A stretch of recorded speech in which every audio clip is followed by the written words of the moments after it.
Hello everybody, welcome back to Screenstars. I'm here today to bring you my review for the 2023 home invasion style thriller Last Straw. The film is directed by Alan Scott Neal and it stars Jessica Belkin, Taylor Kalowski, we've got Jeremy Sisto, we've got Glenn Gould, and Tara Rani. Right, the film focuses on a character called Nancy.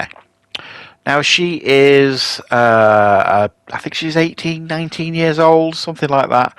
She works for her father. Her father runs like a diner. He's given her like a responsible position. She's one of the managers. However, she's not a very responsible person. She smokes drugs. She's just found herself pregnant. She doesn't really know who the father is. And she doesn't really have the respect of her co-workers. She's told by her father, played by Jeremy Sisto, that she's going to be working the late shift, i.e. through the night, with another staff member at the diner. She's not best pleased about this. And so during the day, before the shift starts late at night, she has a run-in with a group of youths with masks on, who she has a confrontation with in the diner. They eventually leave but threaten to come back later.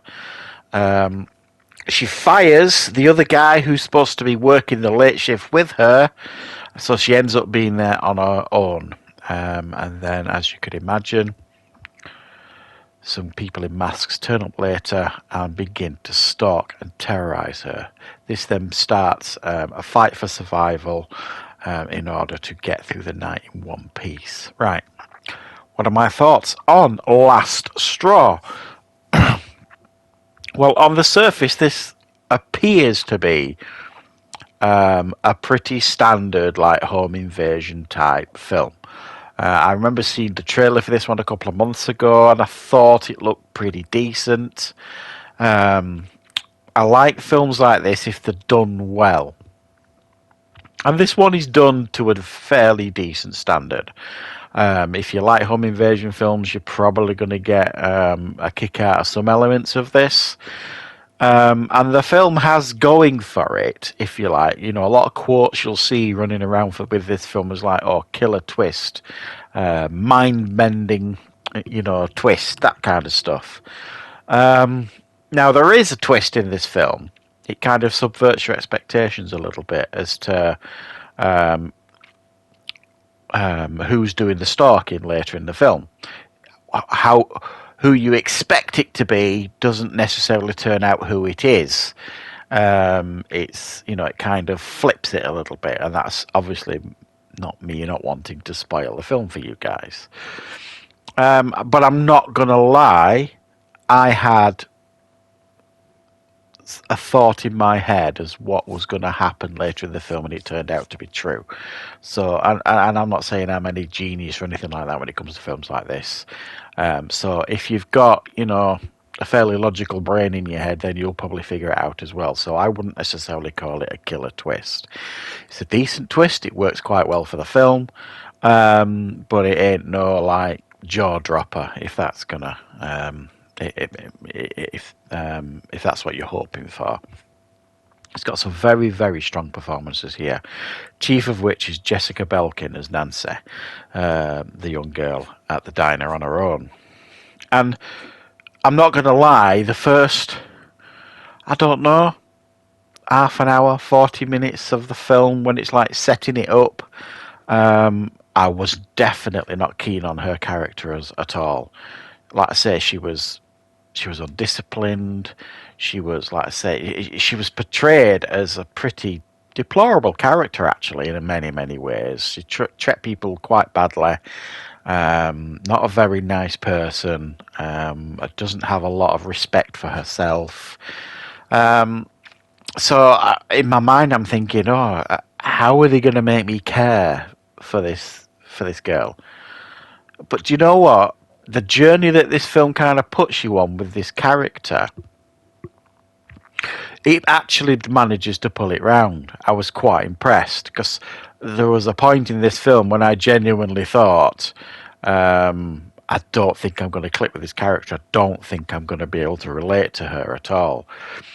And it's not to do with the fact that, you know, she's got these masked stalkers after her, which is, you know, that's enough to get sympathy really for many people. But because she's such a smart character, got strong, intelligent, independent young woman in many ways, that kind of focuses her energies in a sense of, you get the impression that the state she's in her life is because she's just stalled. You know, she's got nothing going for her. You know, she's got a dead end job at her dad's diner. You know, she's got no purpose, nowhere to go with her life, sort of thing. But she's clearly got brains in her head, and when this kind of kicks off, you know, she kicks into gear, and this really strong young woman comes to the fore, and I started rooting for her. So I thought I thought the film did a good job of kind of helping this character go on a journey, and you kind of go on the journey with her, and I quite enjoyed that. Don't be expecting much in the way of gore or anything here. There's a couple of moments, but I wouldn't call it gore by any stretch of the imagination. There's a couple of wincing moments here and there when some of the battles, you know, take place later in the film. This is more about, you know, the scenario that she finds herself in, trapped in this diner, being stalked by these lads in masks, and how she's going to kind of get out of that situation.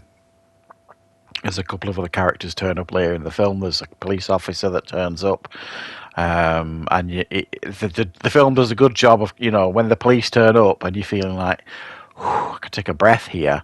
The police are here. Everything's going to be all right. And it again, it flips it on its head a little bit. And then when it really hits the fan later in the film, and you know, when everything that is revealed and the curtains revealing who everybody is, it just kind of all goes a bit manic, sort of thing. And it's got a killer conclusion as well to the film. I really quite enjoyed it. Because it looks at one point like it's not going to be a happy ending. Well, I don't think that's the right word, happy ending. It's not going to be a satisfying ending, I suppose, is the right way of describing it. But you do actually get one.